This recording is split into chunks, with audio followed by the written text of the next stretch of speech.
What's up, guys? Welcome back to the channel. As you can see, there's snow here. I live in the eastern area of Ontario and we have snow now, which is super exciting because that means ice fishing is coming soon. Not yet, probably another couple weeks until it's safe ice and the snow's probably going to disappear because of it getting warmer. But I figured that there's no better time than now to start talking about ice fishing. So I'm making a video today talking about everything that you guys will need, or everything that you guys could need for ice fishing. So we're going to talk about your clothing, ice safety, first ice, and then just ice fishing stuff in general, just everything else you could need, and then rods.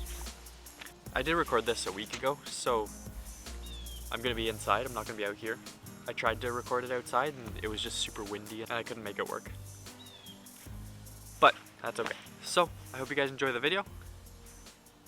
I'll see you at the end, I guess. So, clothing for ice fishing is fairly simple. You need to start yourself off, of course, if you've done anything in Canada or winter sports anywhere else. If you've experienced winter, you know that an important part to being outside in winter is a good base layers. Like I said, everybody who has done winter sports knows that you need a good pair of base layers. And so for me right now, I've just got a nice, pretty simple little wool shirt right here. Some wool base layer leggings and a nice pair of wool socks. Doesn't cost a lot. I stole these from my dad. This was like a $20 shirt, and these are $5, maybe $10 pair of socks. It's just what you need to make sure your body heat stays on your body, because that's what keeps you warm. A pair of socks is very important because you can't really wear a mid layer for your socks. So it's just your socks and your boots. So you just want to make sure you got a good pair of wool socks because those will keep the heat right on your feet. So that's my base layer. I'm also probably going to throw on just a wool hat. Doesn't really matter what kind you wear. You can wear a pretty simple one like I'm wearing right now, or you can wear a thicker one like this if it's going to be really cold, or if you know that your head gets cold really easily. But normally throughout winter, this is plenty for me. I'm sometimes just wearing a baseball cap or trucker hat under this hat, and I'll probably end up taking this off partway through the day anyways. But yeah, just a hat, something I'm going to add on right away because it's not really part of any layers. But the next layer that I'm going to talk about is your mid layer. So this is very simple. It's just a nice warm pair of sweatpants and a nice warm sweater. And that is really it, all there is to it. You can also throw on an additional layer to your mid layer if it's going to be a cold day, or if you don't want to wear your big bulky jacket, you can just throw on one of these guys over top instead. You can call that still part of your mid layer, but your outermost layer. But I'm going to take this off because I'm inside and it's a little warm. Your last layer that you're going to need is, and this is your outer layer, I guess, if you want to call it that. I'm wearing the jacket because, well, just to show you guys. But, you can, this mic, probably gonna have to go off the camera. Oh no, my mic's exposed now. You can get real bundled up, and if you're dressed like this, obviously I don't have my gloves. Also imagine I'm wearing gloves. Like this, you will be nice and warm. So yeah, I'm gonna take off this jacket though because it's a little too warm. I do have two separate pieces of different suits. I've got a Cabela's Guidewear jacket, but Eskimo roughneck pants. No real reason. If I could get the Eskimo roughneck jacket, I probably would, because The one good thing about a lot of the newer ice fishing suits that are coming out are that they're made with like flotation within them. There's a little extra bit of stuff in here, and it just helps you float. It keeps that buoyancy, which is part of ice safety, which I'm going to go into in the next part of the video. But yeah, you don't need that ice fishing gear. You can just go with your basic snow pants and jacket. But it's nice to have that peace of mind of the floating suit, just because you know that it'll help you float a little bit longer, and it'll give you those extra couple minutes if you do happen to fall through the ice, which doesn't really tend to happen very much, but it can happen. And if it does, you just want to be calm. So this helps you be calm. And one last thing I need to mention is your boots. Well, you want to get a nice pair of waterproof boots, and they have to be waterproof because you're walking on snow and ice, and when you drill, water comes up. It gets wet, especially if you got a heater going. There's going to be water, and normally companies will say that their boots are waterproof when they're made of fabric, and they can be waterproof to an extent, but if you're walking through water, they're not going to be waterproof. So right now, I only have the least expensive pair of Baffin boots that are rubber insulated that you can buy, and I've worn them in -40 and they work great. But that's because I wear nice thick socks. If you don't have thick socks, I would go for a thicker, like a better, warmer boot, because you can get warmer boots than these ones. These ones are very basic, but they do the job. That's mostly it to the clothing. If I were to make a recommendation, I would recommend that you buy a nice pair of fishing branded, so whether that be Eskimo or Striker or whatever you'd prefer for your bib, for your, pants, because a lot of the time when you get those ice fishing ones, they come with a few crucial, or not crucial, but nice things to have. You got padded knees to pad your knees. You got these side zippers, give you access to your phone nice and easy. Then you've got just, all these nice little pockets. You got little latches. So I don't know. I'm just saying, if you're buying a pair, I would tell you that you're not going to go wrong if you get a nice pair of fishing snow pants, because they got these extra few features that'll be very nice. Oh, I'm cooking up in there. But that's probably because that's what I would be wearing on a day that it's -20 out, and well, it's probably about 20 degrees in my basement. So, but yeah, that's pretty much all there is to it when it comes to your clothing for ice fishing. So now we get to talk about the fun one. That's ice safety. All right, so you're going ice fishing. Perfect. It's gonna be fun as long as you're safe. And first ice, especially, is a time that a lot of people take a little bit less precaution because they're super excited to get out on the ice, and I can understand that. But you don't want to do it. You have to make sure you're being safe at all times when you're on the ice. Because ice fishing, that was so bad. When you're ice fishing, you got to be safe. So there's a few things you can do to stack the odds in your favor to make sure that bad things don't happen. One of those things is going to be making sure you're aware of how much ice you should be looking for. So I'm going to throw up a chart here real quick. This is just a rough guideline, but it's for clear ice. So that's clear ice. If you're looking down at it, it's probably black, or you can see the bottom if you're shallow enough. But clear ice. You don't want to be using this chart for everything. It doesn't apply to everything, but it applies to clear ice roughly. That doesn't mean that every single piece of 4-inch ice is going to be safe for ice fishing, but it does mean that that's a good ice thickness to look for to know if it's going to be safe on the ice. So what I've got right here is a spud bar or an ice chisel, whatever you want to call it. But essentially you use this and you stab the ice. And normally if you can get a good hard or a good solid 3 swings, and on the 3rd swing you're just breaking through or even not breaking through, then that means that's going to be a good amount of ice. That normally means it's 3 to 4 inches of ice.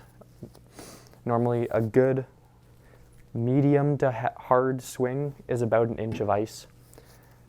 But that's just a rough guideline. But if you're getting a good 3 swings and you're just breaking through, then you're probably good to be on that ice.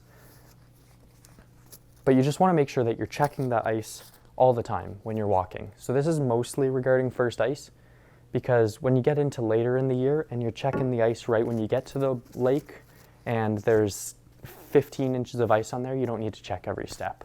It's pretty safe to assume that most of it is going to be fairly similar. Obviously, there are different factors that can contribute to ice being less strong in places than others, like current and bogs and stuff like that. But just in general, if you're in the same kind of area where you know it's open water and not much current change, then you're good to, be a little bit less cautious. But specifically first ice, you definitely should be checking every step that you take. And that's what the spud bar is for. Another thing you can use this guy for is you can actually chisel out a chunk of ice, and you can actually grab that out of the hole and look at it and see how thick the ice is and how clear it is, and you can use that to determine even more so just what the ice condition is and whether it's safe or not. So that's the chart, and this is a chisel. Another piece of ice safety gear that's going to be good for you to use and good for you to have, especially at first ice, is going to be a pair of ice picks. Unfortunately, I lost mine or don't have them or something, but I can't find them. But essentially, you put them around your neck or through your sleeves, and you just use those guys for if you fall through. They're going to be peace of mind for you to know that you're not going to be slipping as you're trying to get out. There are a bunch of good videos on the internet. The ones I'm going to direct you to specifically are going to be these videos by Uncut Angling, or Aaron Weeb. And he's made some good videos on just ice safety, and I don't have ice, and I'm not going to try to replicate it because I don't really want to go through to make a video. Maybe I will someday. But point is, watch those videos, and that's going to teach you kind of how to get through the ice. And even watching those is just going to put you at peace, knowing that you have an idea of what you're supposed to do if you do break through. Unfortunately, you can't just know that you're going to be calm in that situation because it's not going to be very easy to. But having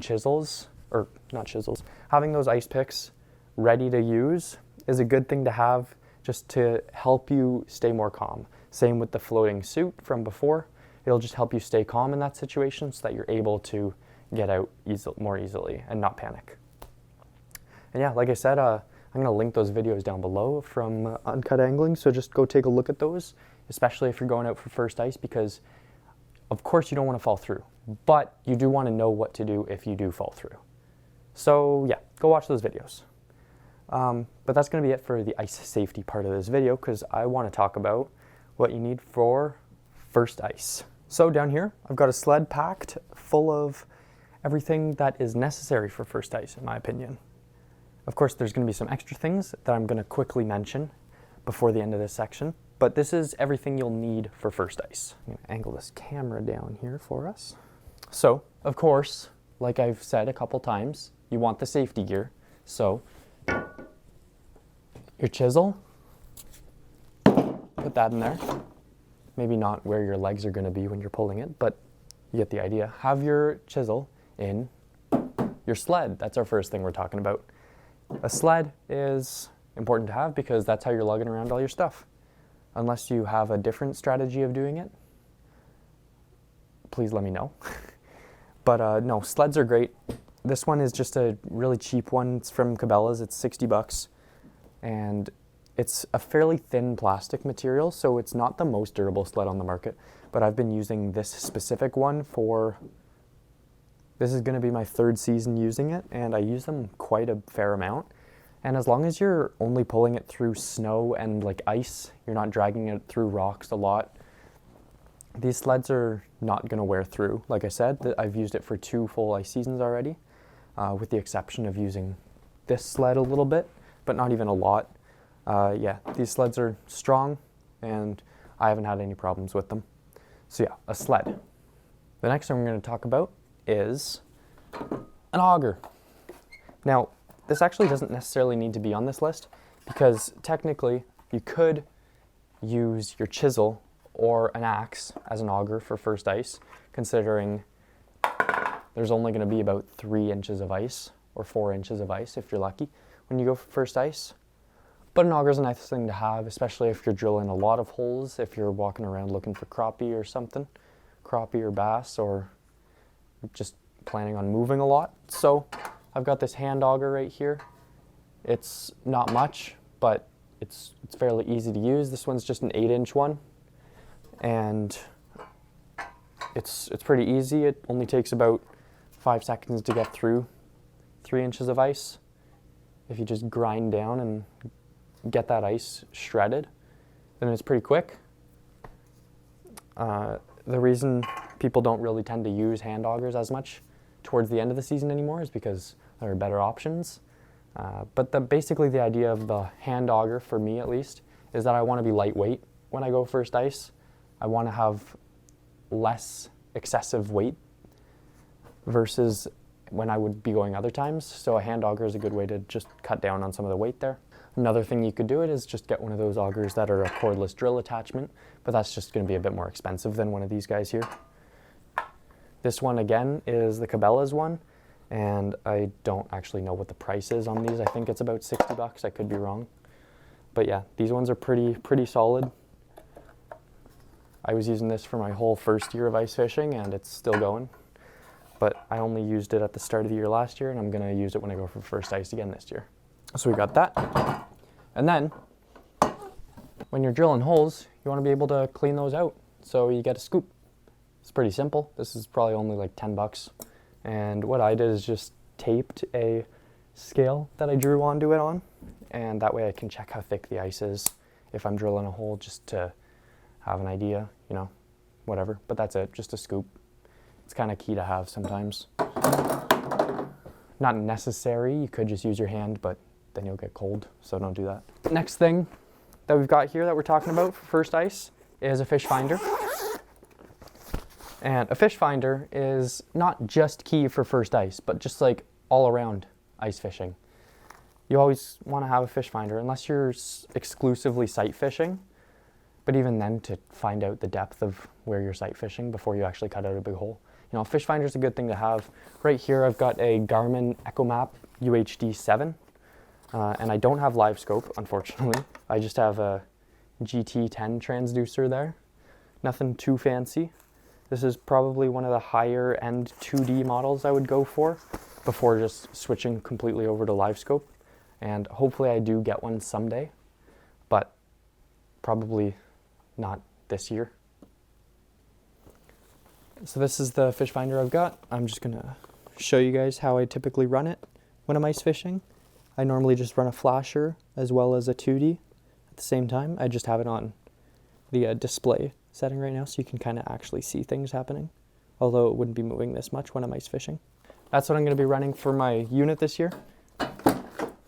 It has mapping on it as well, so it's going to be kind of helpful just for when I'm at the spot to just pull up a map and filter by depth and be able to go to a spot, whatever. You don't need a EchoMap 7. You could get Striker 4s. You can get those bundles for like 200 bucks, and those are pretty good.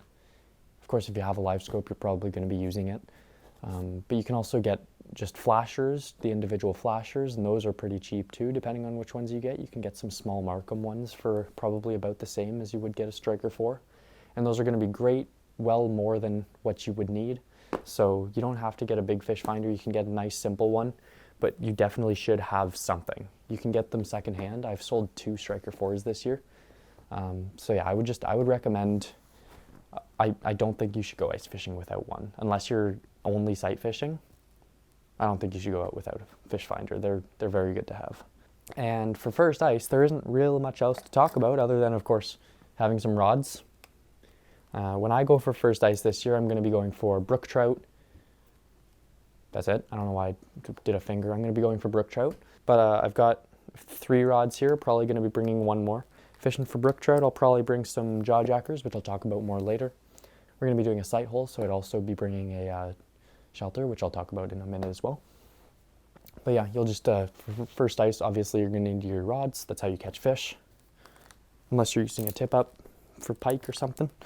And then just, tackle. So I've got my little tungsten jigs right here. Got some spoons in this box and some rattle baits in this one.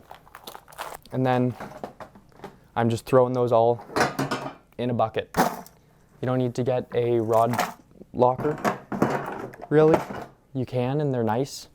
And I might end up bringing mine when I go for first ice, but a bucket is kind of good enough for first ice.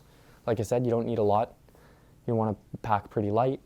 And you could also use a bucket as a seat for when you take your rods out. If you have a lid for it, you could, or flip it upside down. Or, you can just throw a seat in for first ice. Boom. And then that would be what my sled would look like for a bare minimum for first ice. But yeah, there are a few things that I'm going to be bringing in addition to this stuff. Those things, I just pulled up the camera, those things being my pop-up shelter. Why did I say shed? So, not this guy, that's my flip over. But no, my pop-up shelter, I have a fairly big one, and I'm gonna because me and Spencer wanna do a sight hole when we go for brook trout as part of our fishing, because sight holes are a lot of fun. So we're gonna bring my pop-up shelter because you need to shade your sight holes so that you can see into it. In addition to the shelter, we're probably gonna bring a heater just because, well, we're wimps. And then we're gonna be bringing a jaw jacker too, probably two of them. And I'll talk more about this guy in a minute, but that's gonna be one of the tip-ups we bring, just because for stock trout, you want to set the hook right away instead of either letting them spit it or them gut hooking themselves. Jaw jacker is a good way to eliminate both of those from happening and getting them right when it goes in the lip of their mouth. So, jaw jacker. So yeah, that's it for what is first ice specific. Of course, in addition to a couple of the small things that I'm going to be bringing. But now, let's talk about everything else for ice fishing. So, there's lots more things to talk about. Like I said previously, heaters are going to be a big part of ice fishing because if you're going ice fishing, a heater is going to make your time a lot more enjoyable, and I strongly recommend getting one, whether that's just a regular buddy or a personal buddy or a big buddy if you know it gets cold sometimes, or if you know you're going to be going out on some cold days. Just have a heater, trust me. It's a lot better than thinking you won't need one and then being cold the whole time. I speak from experience from my first year. And remember, I didn't just start ice fishing, but 2 years ago I was new to it. So I've made some mistakes that I'm gonna tell you guys about so that you hopefully don't make them.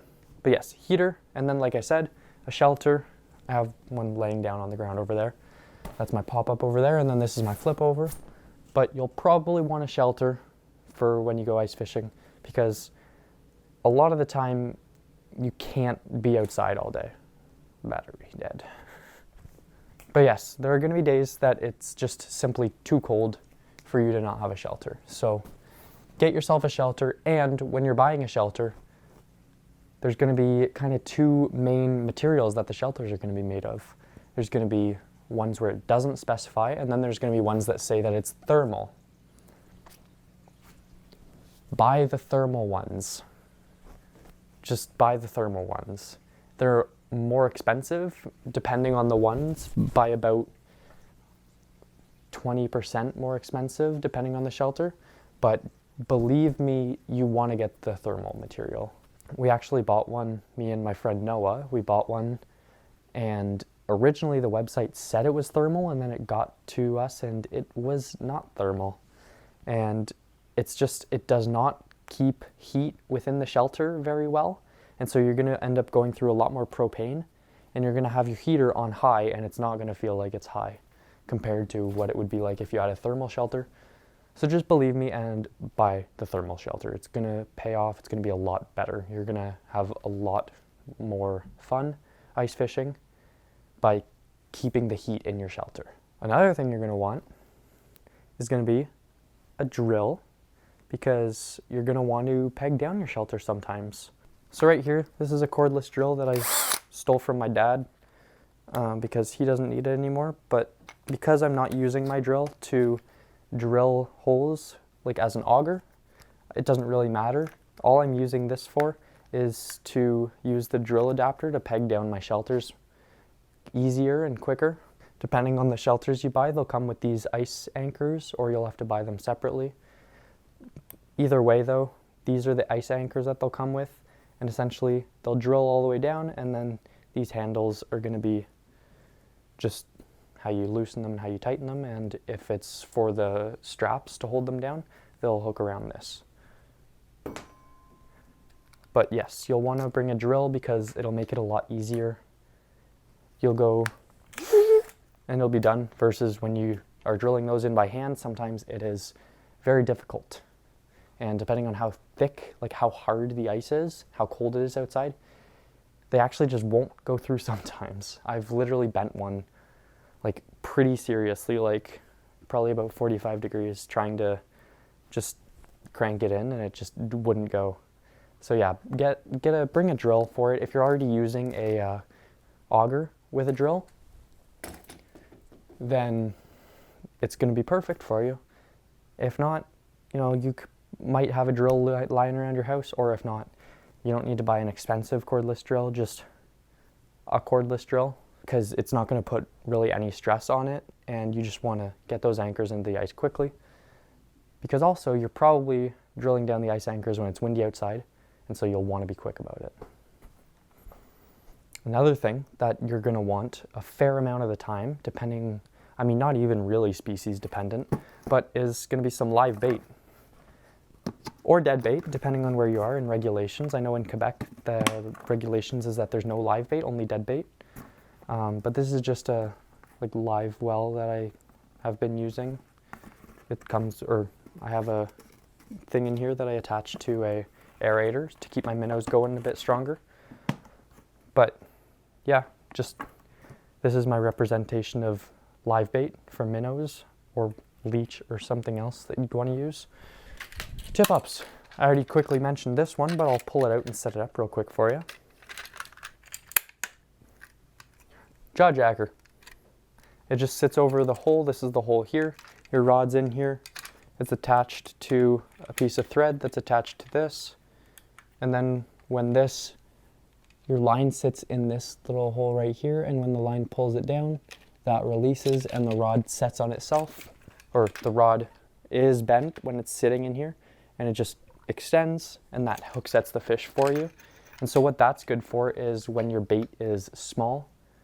So when you're using a live minnow on a little jig head, or just on a split shot rig, it's small, so the fish are going to pretty much engulf it and swim away. So you want to have that hook setting right away so they aren't getting gut hooked or spitting it out. And I forgot to mention, but you put these bells on your rods, on the rod like this, and then when the fish, those are loud, and then if you're sitting in your shack, you'll hear the bells go, and then you'll run outside to your tip up or jaw jacker. So that's tip up number one. Tip up number two is a traditional type of tip up. This isn't exactly traditional because it's a thermal one, but this is kind of just the basic idea of like a generic tip up. It doesn't automatically set the hook for you.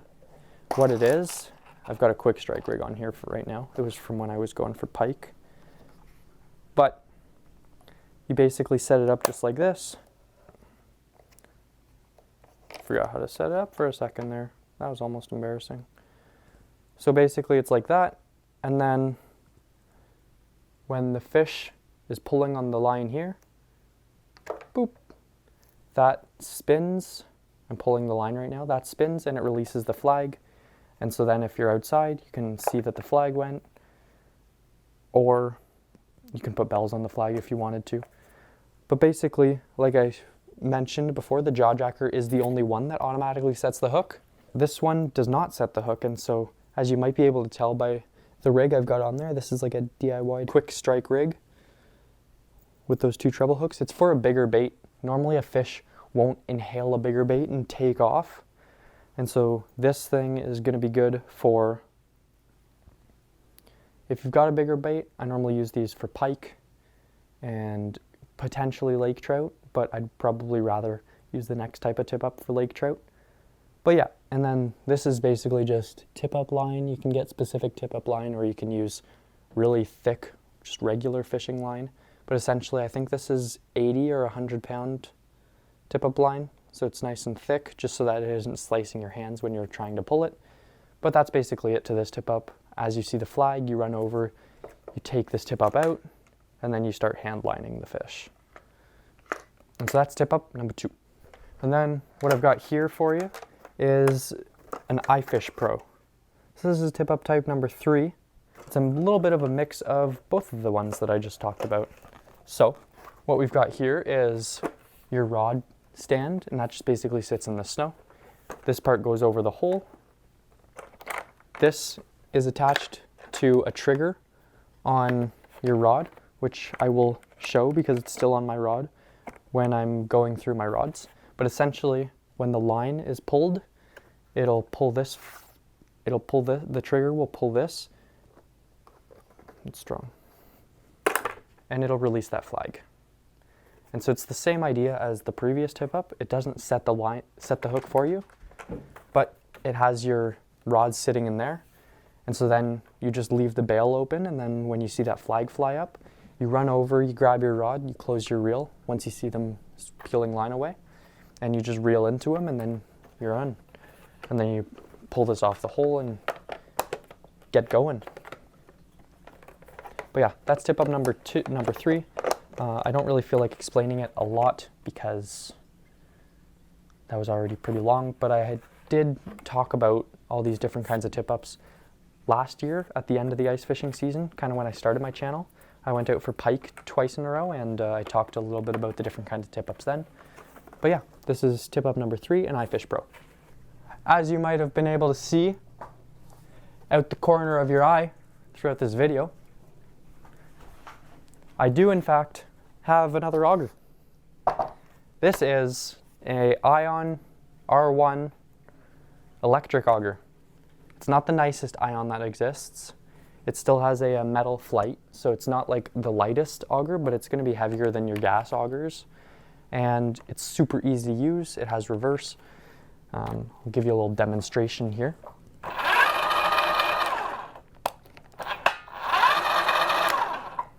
That was both forward and reverse for you.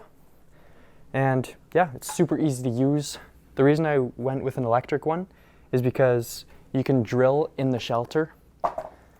So that makes it really nice. It's on the more expensive side, but you don't have to worry about as many mistakes. Although one downside of an electric auger is that if there is a problem with it, it's going to be a mechanical problem, and you're going to have to get them to fix it for you. In some ways, it's going to be less ideal than a gas auger, but all around, I think this is a really, really good auger. And I went with it all year last year, and I did not run out of battery once, except for one time that I forgot to charge it after I had drilled like probably 50 holes the previous day. So that was on me.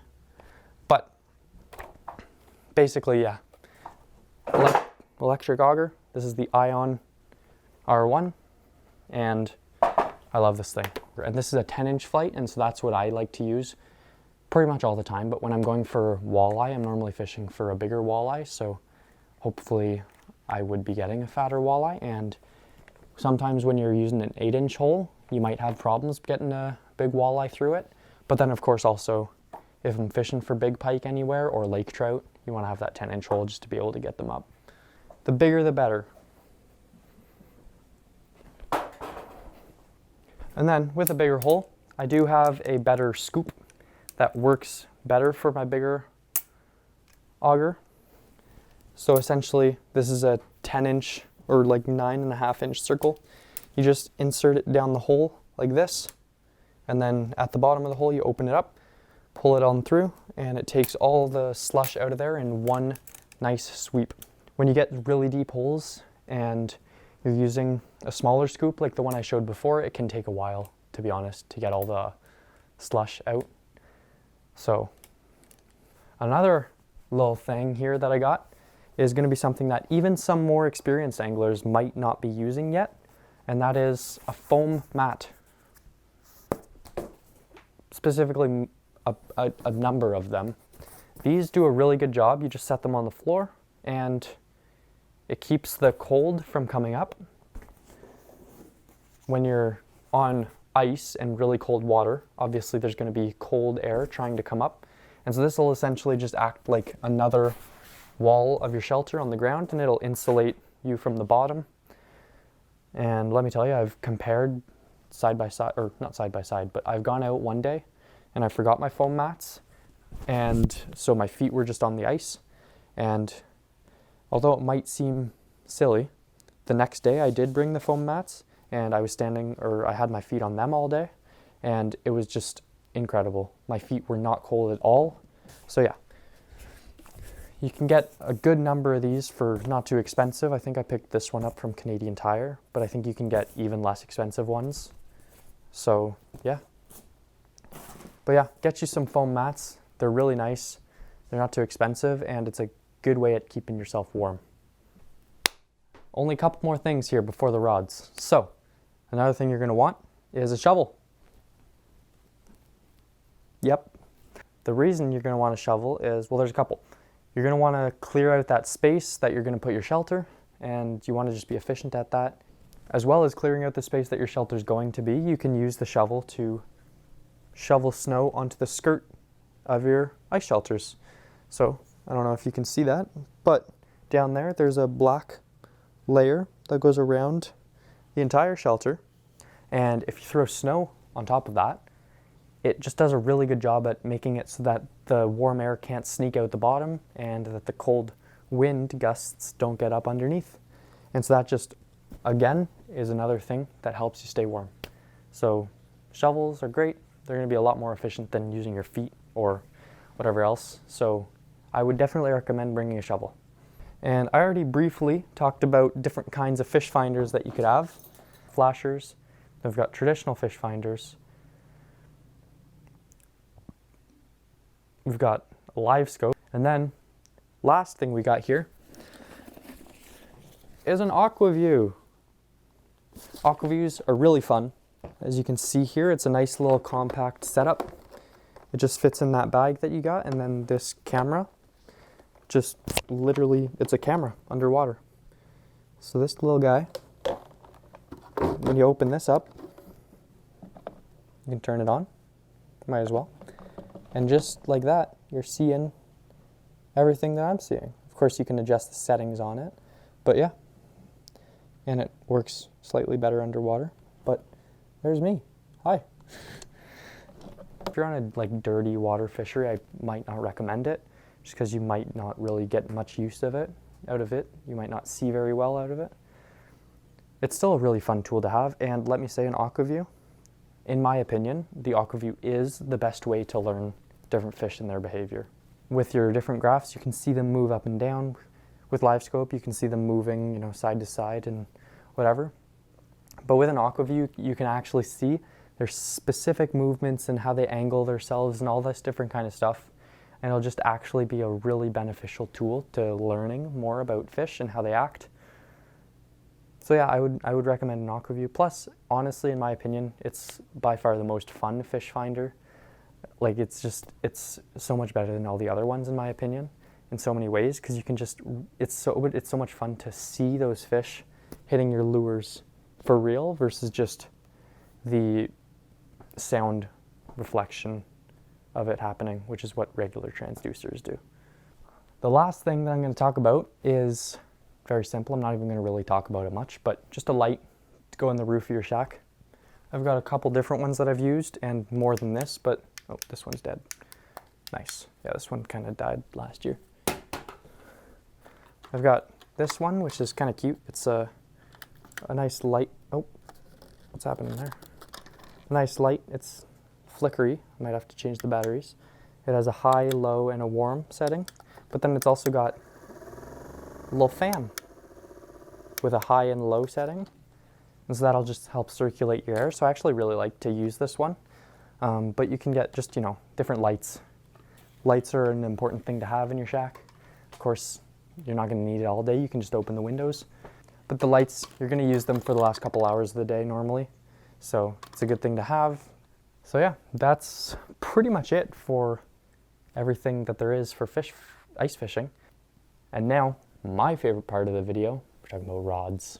Okay guys, so what I'm going to do here for the rods section, I'm not going to go super in depth for all of these because I could talk forever about these and I don't really want to in this video. I'm going to give an overview of all of my rods and just what I use them for. And then I'm going to tell you the 3 rods that I will recommend for all different fishing. So, not going to delay more. We'll just get started here. We're going to go from lightest to heaviest. So starting out, we've got a 36, nope, already messing up. A 39-inch light, wow, I can't talk. 39 light, that's the dipstick. All of these rods I'm going to share with you guys are from Frostbite because they're really good. But yeah, I've got a 39 light, that's called the dipstick, and this rod is just a noodle. Look at it bend. It bends all the way into the butt of that rod. And so that's the 30, why do I keep saying 36? That's the 39 light. Right now I'm deciding whether to buy the 36 light or another one, so that might be why it keeps popping into my head. But that's the 39 light, and I have that paired up with an 1,000 size reel with 6-pound line on it. And so this rod I would be using for smaller stuff, maybe dead sticking with just like a jig, like a tungsten jig and a minnow, or maybe a split shot rig, or small spoons, that kind of stuff, very small rattle baits. But yeah, that's what I got this rod. It's a 39 light. This rod right here is a 37 medium light. So this guy's a little bit shorter. The difference between this one, the last one was made of fiberglass, so it has a bit more bend to it. It has a softer tip. This one is going to be a little bit less soft, more sensitive. And then it is the Frostbite Smoke Show, so that's the 37 medium light. And what I like this guy for is small to medium sized spoons, as well as actively jigging tungsten jig, stuff like that, or smaller rattle baits still. But yeah, 37 medium light. Smoke Show. This one right here is another 39 fiberglass one. This is the Drench. So it's a 39 medium light. And this one's called the Drench. So this one is again made of fiberglass, so it's going to have that noodle tip, and it's going to bend all the way down that rod. So this is going to be good, again, like I said, for dead sticking, because the tip of that rod is a noodle, and those fish are going to be able to pick up the bait and not really care, or not really notice any resistance, because the tip of that rod is just so soft. And I didn't mention what I had on the other one. Sorry, 37 medium light was a 1,000 size reel with 8-pound line. This one right here is another 1,000 size reel, and when I spool it up, it'll likely have 8 or 6-pound line. So yeah, that's the 39 medium light Drench. This rod right here is my most used rod, actually. This is a 38 medium. This is the True Grit, and I've got that paired up with a 2,500 size reel with, I want to say that's 8-pound line. It could be 10, I don't know for sure. But yeah, 38 medium. And what I use this guy for is medium to bigger size spoons and medium to big size rattle baits. Not really dead sticking as much because we're getting a little bit stiffer here, so that tip of that rod is a little bit stronger. So the fish are going to notice resistance with this. But this rod has a very strong backbone, and so this rod is going to be good for handling a bigger fish. So that's why I I'm confident throwing a bigger spoon and a bigger rattle bait on it. But yeah, 39-inch medium, that's the True Grit. This rod right here is another 39-inch glass rod. So this one's got kind of a noodle tip. However, it is a heavy. This is the 39 dump truck, but I did change the handle on it from the medium size, which was on every other rod, to the extended one. I think this is the large or something. And I've got that paired up with a 3000 size reel with, I want to say, 20 or 30 pound line. And what I would be using this rod for is going to be pike and lake trout. So like I said, it's a heavy, so it's kind of got a little bit of a tip, but it does still have a stronger backbone compared to all my other 39-inch rods because it's heavy, but it is a little bit more bendy than my other heavy rods. But essentially what I want this rod for is working rattle baits, big rattle baits. Not like the big-ish rattle baits that I would be throwing on the True Grit. This is for big rattle baits. And then big spoons maybe, but specifically what I have it for is big rattle baits and I guess big blade baits as well.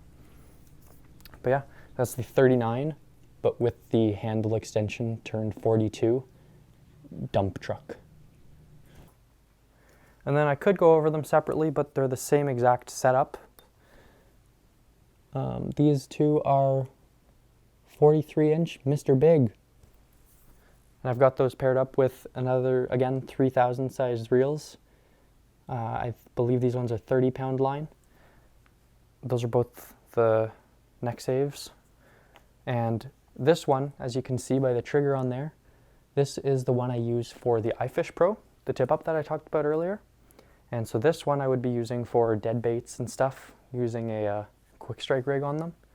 So you can see that rod. It's got a good bend in it. Not a soft tip like the other ones have though. This one is actually a stiff rod. This is a broomstick. That rod takes a lot to bend it. Of course, I haven't experienced it myself, but I have seen the YouTube legends, not really legends, not all of them, but Justin Jenkins, he lives up in Nunavut and he crushes big lake trouts. And so I've seen him pull through like 42 inches on this rod. Clayton Schick, you guys probably know who Clayton Schick is.